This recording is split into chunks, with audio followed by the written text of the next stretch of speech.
We do have a first alert tomorrow for a mix of rain and snow as temperatures are rising into the upper 30s and low 40s by the end of the storm. And by the end of the day, we are drying out for Valentine's Day. So if your love language is cold air and plenty of sunshine, we've got that on tap for you. And then another winter storm this weekend. Here's thing one, and this is why I say I don't think they're identical. I think they're fraternal. This storm is much weaker. It drops down towards the south. It is bringing some snow this morning across Cape Cod and the south coast. Thing two arrives. This is now Thursday morning. Widespread snow and then rain, we think, maybe even mixed in with a little bit of ice.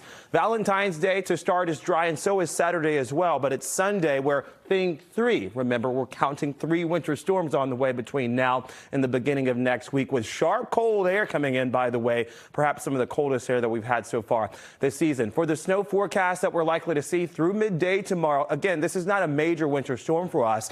In fact, most of us walking away with about an inch of snowfall, if not less than that, through Portsmouth and the New Hampshire seacoast, and the Monadnocks likely 1 to 3 inches of accumulating snow. We could actually get some flurries today at about 10 to 11 o'clock today. Right around noon to noontime is when most of that should finish up at 32 degrees, and then winds pick up from the north and east at about 10 miles an hour. Still, though, temperatures are steady tonight at about 31 to 33. Let's track the ocean effect snow flurries first. That's what we see through midday. You'll note that none of this is widespread and shouldn't really even be sticking to the roadways as temps are above 32 degrees. Tonight and early tomorrow, it's a much different story now. We've got widespread snow across central Massachusetts at about 10 o'clock, and then that erupts across the greater Boston metro, too. To stay ahead of this winter storm and the next, scan that QR code and download the NBC 10 Boston app. And by the way, this also takes you to our social media pages as well. If you've got a question for the First Alert Weather Team, you can submit it there. 11 o'clock tomorrow morning, the storm is now wrapping up. Temperatures again on the cusp of the upper 30s to low 40s,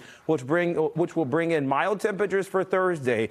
Not so much for Valentine's Day. 30s in Boston, 38 in New York City if you're headed northbound into Burlington at about 22 degrees. 10-day forecast brings in another winter storm, and that one's likely all day on Sunday. We'll talk more on that coming up in the next 10 to 15 minutes. Thing one, thing two, and thing three. Oh, boy. Thank you, Tevin. We'll see you then.